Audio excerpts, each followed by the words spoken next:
Hello and welcome to the second edition of African Stars Legends. I'm the host, Carlos C.K. Kambaiko. Joining us today is the man who need no introduction, is a former African Stars legend. Not a former legend, he's an African Stars legend. The one and only Manfred Bush Menyengo.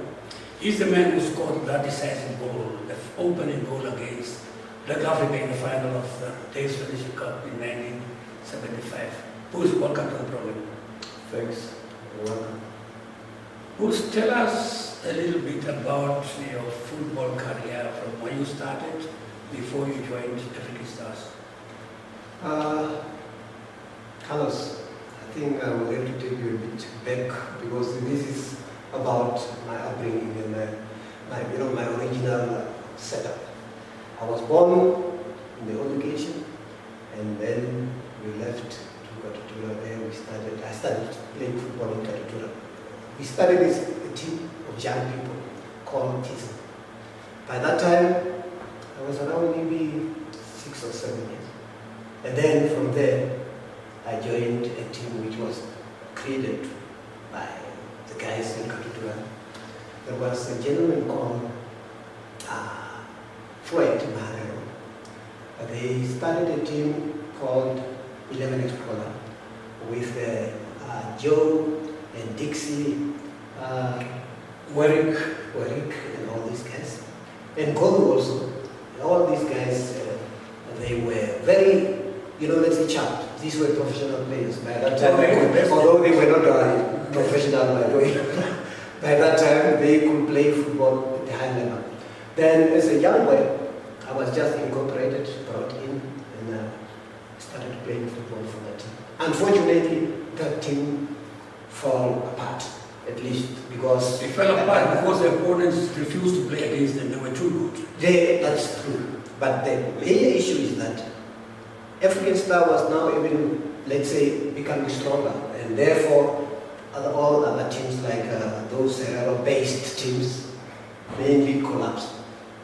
And therefore, many people joined African Star, especially Floyd Marero. He became even a player and coach in African Star by that time. He was a brilliant player. Yeah, it was a way of playing. You cannot even compare him with some of the midfielders. But at the end of the day, what happened is, by around 68, when the whole group of, let's say, whole location was transferred or moved to Were forcefully removed, the African Star became the key team in our setup. Because as you know, this team were ethnically based, meaning that most of the players were from the Herero ethnic groups. That means at the end of the day, we were having more than even 50 young players, more than 50 young players. These were what we call the golden generation of African Stars.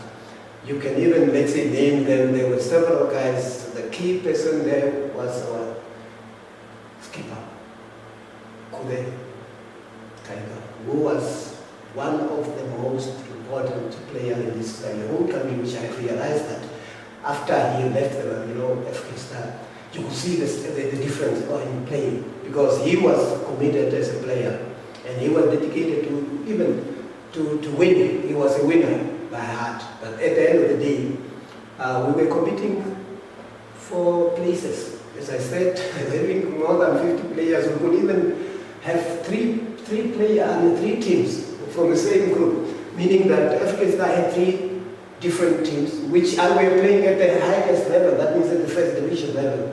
And therefore, to get a place in African Star was so difficult for players. We have to work hard. We started playing, and that history, it's long. I will start by, the time we joined the first division team. The first person who came... Before we go there, when you were at Austin, you played with the Stars, man. Yeah. Capri, Kombi, Hassan Bai, Johnny Vehicle, Safe Cruz, all these top guys. Capro, yes. Yeah. I think you were the youngest. Yeah, you are right. That is one of the most important part of my, even let's say, career in terms of football. I joined, our student team just the first year I joined, I went there for, let's say for further studies. But then what happened in between is that we were playing against the main team, which was composed of Azerbais and Capuis and all these people. But we beat them. And therefore, automatically realized that there were better players here. Me and Mondi Kashimune were selected now to join the first team. And then I ended up playing with Azerbaijan, Capui, as you were saying, and I was mainly a sort of a right-wing player. With Johnny Veko as well. Yeah, Johnny Veko was one of the best, I think he was a center forward or something. And I think at the end of the day, he came back even, he was in exile. But then, that is when I realized that my career in football is very, important. We played against big teams, like Black African Stars too. And we even sometimes went up and ended up winning trophies as a sort of, school team. We did not believe it. The best teams by that time was Denver and Augustine, which were completely, surprised that they could beat even established teams such as Black Africa and African Stars. Meaning that part of my history, it's very crucial in building my capacity to become one of the best players. When we left school, I think we started now playing for full-time for African Stars. But the first thing which I wanted to mention is that we were having few people to do the job, to join the club. The first person was Smondi Kashimune. We joined the first team. And then he was followed by Kaika, because the African Stars culture was old players who have been established for years, were the key players. Nobody could come from anywhere. That means you have to be from the first generation before you join. But that was also a problem, because sometimes these guys did not have sufficient time to come and play the game, because they were full-time working for La France. Yeah, and they were full-time employees. Exactly. They couldn't. Yeah. I remember Smondi when he made his debut. He was sitting. We were all sitting in the stands. Mm-hmm. And one of the players, I think it was Kadimamo, was not there. Mm-hmm. And the players were all, in those days they didn't have reserves. Just 11 players, so he was called from the stands to play. Mm-hmm. And that's just how he opened the door. Then the next one was Kaika, and then you guys came in. Mm-hmm. But you were also just talking about the players, the two teams, the schools that were very strong, Dobra and Agostino. Mm-hmm. Now we talk about the Days Furniture Cup. Mm-hmm. 1975, when African Stars reached the final against Dobra. The whole squad, from the goalkeeper to number 11 of Black Africa, were all Dobra students. Mm-hmm. You were playing right wing, and then in that particular match, you were in auxiliary right back. I was pulled behind because, our coach, who was what was his first? Keller, realized that my best position, if the team will have to at least to move forward, because you have to have midfielders who are better in terms of distributing the ball.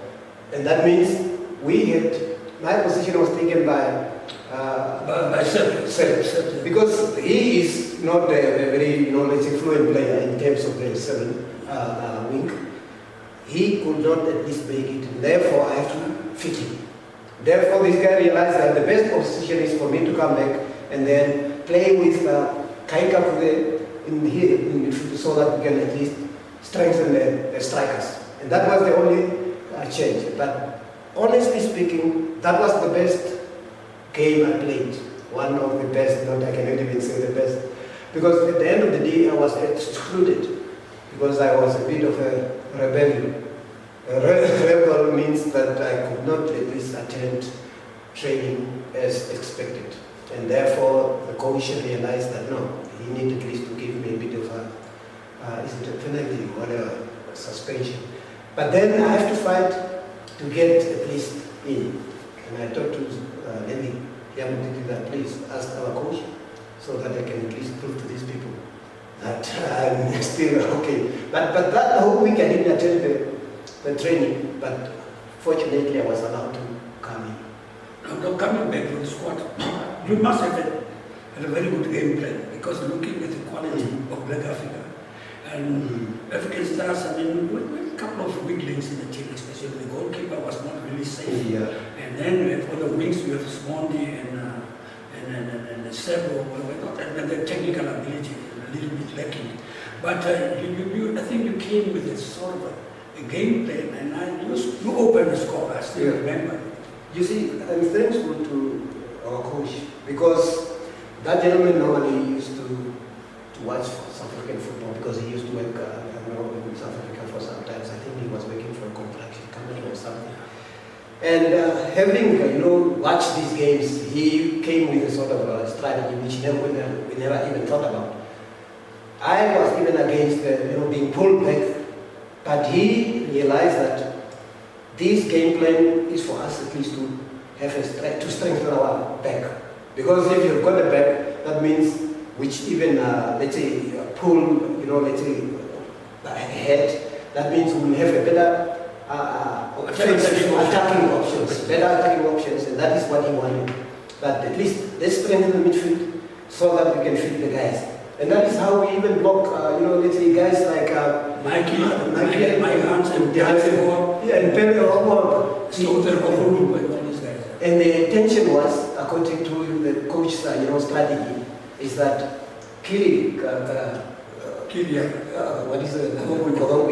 what is his surname? Was the key person. That is the back. We were playing around him. That means he have to go against either Pele, while we are in the air, somebody must. Also had Hassim Miguel in there as well. Yeah, but at the end of the day, what happened is, we blocked these guys, but it was a very tough game because at the end of the day, I managed, as you're saying, to get a score by luck.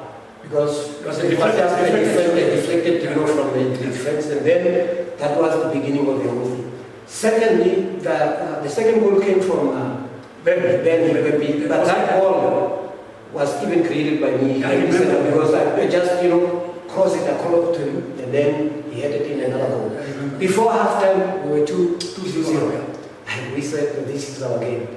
But after the game, unfortunately, when we came back, BA was now better organized because they read that this game is supposed to be won by them. This is a very important game because it's the first time we even played for such a large amount. It's the first time. It was 1,000 really. Yeah. And we even at the end of the day we got even something out of it. I will tell you later. I think I remember players got something like $30. 25 by that time was a big amount of money, and we enjoyed ourselves anyway. That was a weekly salary. Yeah, but then the second half was the toughest one. These guys just got two scores in almost 10 minutes. They scored through 5 by Tuesday. Yeah, these guys got a good memory. But at the end of the day, that is where we became a sort of we were weakened by our, let's say, pressure. Because the pressure was too much for the defense. But luckily enough, Karumbu, that gentleman got a score, which was around maybe 85 minutes before the game. Very late, and we said, my dear, good luck. It was a well-taken shot. Yeah, that guy was outside the box. Yeah, it was outside the box, but then he hit it properly. And then even that ball, it came from our back here. And then he got a score, and we said, this is it now. Let's go and block. Now we have to strengthen the defense. And then it was only 5 minutes, and then the whole game was ended. And then we said, at the end of the day, this was good luck because BA was about at least to beat us, honestly speaking. But the organization of the coach really saved us on that given day. And up to now, even I still think that he was the guy who was supposed at least to be praised, or at the end of the day, after get started, they talk about Jerry Peyovi, but at the end of the day, that is the guy who made it to happen. Exactly. Yeah. From there, actually, I even left the country shortly because that was in 74. 75. Yeah, that was 74 when we played the game around October, but then 75 I left. That was 74. Yeah, I left around 75 September then. And then I started, I didn't even play serious football. We played in Botswana. We created a team, for refugees. Those were just our local team. But we managed to play against Tafik and Tafa, all those, Notwane, all those big teams. But then this team was at least supported by a certain South African gentleman who had, he left, he was an AC guy who left the country before us, and he was a businessman. And then he was sponsoring us to play, around the place. But then after some time, we didn't stay long. I left. I went to the Namibia Institute, which we had in Zambia, where our former president was actually the head of administration. And then we even created our own school team, playing against the lecturers. But it was not serious. But then we realized that a certain gentleman called, I think he was an administrator also, but a Zambian guy, is a member of Lusaka Tiger. At that time, there was a team called Lusaka Tiger. He decided that they didn't try these two guys, me and Mike Morangi, just to join the club and then play with them. But we didn't play seriously because we were still concentrating on our school. And that was one of the problems, that we could not make it full-time, and therefore most of the time was just devoted to our studies. I left the country also, Zambia, went to Germany. But in Germany also, I didn't even play serious football because of my studies again. By that time, I was already also politicized, meaning that for me, football was a second fiddle. It was not something really by that time which I could concentrate on, as I realized that no. First of all, once I come back home, I would just maybe not even having any qualification, and by that time, you may not even be able to help yourself. Football is not even a game of, let's say, continuous, playing, or continuous, being on top of it. Because as you age, or as you become older, you become even weaker. And you may even end up, serious injuries. I remember some of the guys like Ben Kawea was having almost knee problems each and every time until he had to give up. That is when we realized that no, this is a short-term thing. As you age, you need at least to have something after there is something to do. You did not stay long in the game. Unfortunately, you have to skip the government to further your academic aspirations. And I'm sure a lot of people don't know about you. But you will go down as a legend of African Stars. You were part of the golden generation, the team that surrounded 5 African Stars as a force to be reckoned with in domestic football. So now you came back, and you've been, I'm sure you watched a couple of matches and so on. So what is your impression of the strength of the squad, of the type of football? I know a lot of dynamics have changed in football. What is your impression? Carlos, I think having played football myself here locally, I've realized that our game of yesterday was a different type of ball game. In terms of talent? In terms of expressive football. Players who can play expressive football are players whom you can watch and who are so versatile in the game. And we have got people like, Ben Cameo, Mengo, Oscar Fox. These guys, normally, they have got talent. And you have to play around them. As a team, it's almost like when you watch a team like Manchester City. You see, these people are playing around Haaland, that Norwegian. And they know that once you have got Bernardo will play, the game or the ball to Foden. And Foden will know that I have to squeeze it somewhere so that Haaland can take it. And this is the type of football which normally is lacking here. There are players who have got talents, but the talents need to be around certain players at certain times. Because you know that some of the guys are sharpshooters. If you've got a sharpshooter, why don't you use him at that time when you know that he's good? But what I've realized is that football in this country has reached a level, but the level they have reached, it's professional level. Quality. Yeah, the quality of football is different. Because, with us, we were playing for nothing at the end of the day.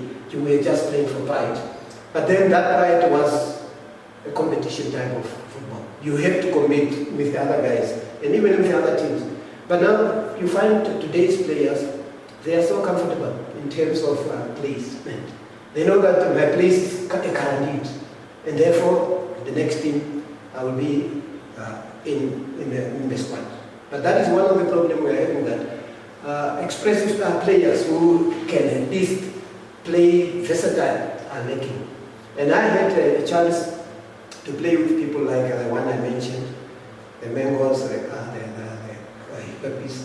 Those guys, at the end of the day, they were not good players. For instance, the Silver Fox was good at opening up the defense. That's one of his specialties. He cannot shoot, he's not a sharpshooter, he's not what, but that is a specialization. And that is why he was very intelligent. Yeah, intelligent. And the same applies to Ben Kawea. That gentleman was a good player, but he used his head, and we used to call him Onyoka because he's so fast in terms of tricks. And that is why I'm saying that expressive players are just the key you need. You need to know that by this time, once we are now almost at the end of the game, if we want to win the game, we have to use whoever.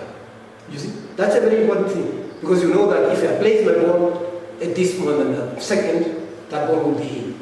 But you like these kind of players. You find that players like I've seen a lot of players like, for instance, Kapama, who is now playing in Botswana. Yeah. He's a very short guy.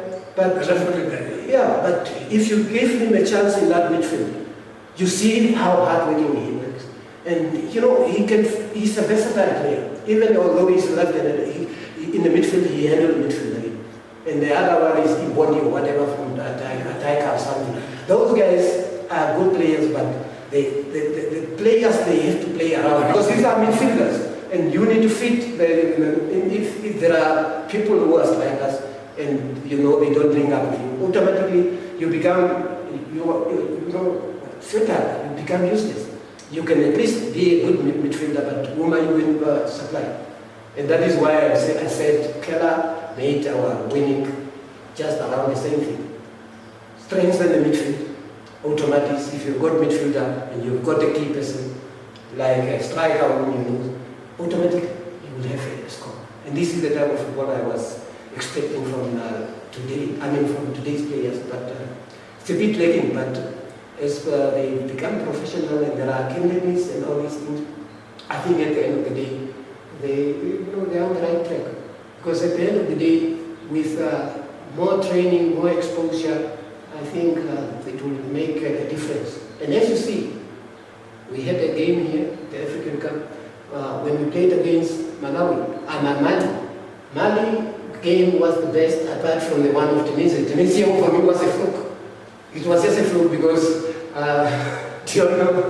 we just got a score by chance. But the game they played against Mali showed that we have got talent and we've got professionals to be also upgraded. And the more we invest in them, I think they will become even excellent. Now, fast forward, let me quickly take you back. During the time when we played for African Stars, in between there were two teams, Golden and High. I remember you played for Golden.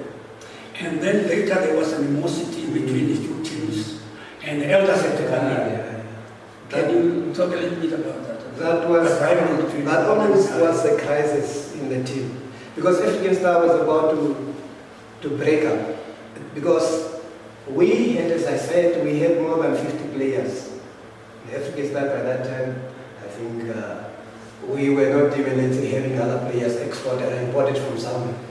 And as I said, we have to have a team, just a local team apart from African Star, just to play against each other. And that is when the whole thing started.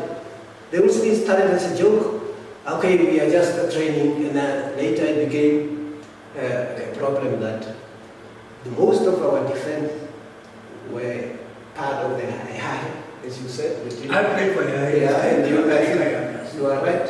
Those are the defensive players, and most of our strikers, the Ben, Oscar, me, and everybody were forgotten. And that is the crisis which almost happened because the defense at that time was so critical in playing. These guys, you could not even pass them. Either you have to fall or you break. And this thing became a sort of a war. And the war, and it's even a war which could carry on a year of attrition because it was continuously happening. And then people realized that these young boys, they would just break the team. Or once, we let them go on, they will create a crisis. And then they came in, and the whole thing was disbanded. And then we went back to the zero. But the most important thing also, apart from those two teams you are talking about, there was a team which was created by the guys, Flames, who came from That team was almost created as a new team, and then most of the players also they wanted players. Oscar played Yeah, he played there. Even myself, I even passed there once. Yeah, and then all these other guys were just now drawn by these guys. But then, only because we could not get places in the African Star. As I said, there were 50 almost players. And therefore, everybody was fighting to get a place. But then, these guys called us back one by one. Because there was now even tension between the whole thing. Almost fights, at times, there were almost fights. Physical fights. Because that tension was now part of the whole game now between the two teams, because it was a Euro-based teams again, ethnically, But at the end of the day, Flame became also defunct, because at the end of the day, we got even players like Oscar back, and then that guy we had us to get him. No, I remember Oscar used to juggle between these two teams. To the extent that he was given the name SMB Chameleon. Can you still remember? You're right. But this was at the beginning, because he continuously played that game of going back. Because he was, Flames could not do anything without him. Yes. And therefore, these guys even somehow, it's only that by that time we were not having any monetary gains. But if they were, these guys would have even become even one of the top. I don't know whether you may recall that Osea Kutako Cup. Oscar Mango went with African Stars. For some other reason, the Flames guy managed to smooth talk him, and he played for Flames, and they won the cup. They played against African Stars in the final. They won 1-0. No, that game is a game which almost, that was the first, game which we lost against them. Because they were having a sort of a plan, which was, I think we played the first game and then it was postponed. And when we went to Chihuahua, these guys came with other players such as Lowe and other PA players. Yeah, the guy who scored the goal was Gotti from Uga. Yeah, look, they were having several players from other teams, and this is how they beat us. And then at the end of the day, we were expecting at least to win the game, but because all the best players they brought in, we could not make it. And then that is how we lost the game 1-0. But at the end of the day, we realized that this is because of the tension which was between the team, and by that time there were no registration of players, that players belong to this team, and therefore being players and all these things were just part of the game. And then we said, what can we do? But that is one of the team, another game we lost, and it was a painful, sort of a loss, because we knew that what was happening, it's unfair, but what can you do? By that time, football was not better organized. And the other thing also, I just want to take you back to the issue of, the first $1,000 you were talking about, Namibian the rand by that time. You see, when those guys were selected, there was a selection of the Namibian team, Southwest team, which have to play it. Yes. And these guys who were selected were only two from African Star, because all other teams were also supposed to contribute players. Kaika. Azerbaijan was coming. Yeah, but Kaika, and from our team, it was Kaika and when they came back, those guys, they were completely tired, because the next week is when we played the game.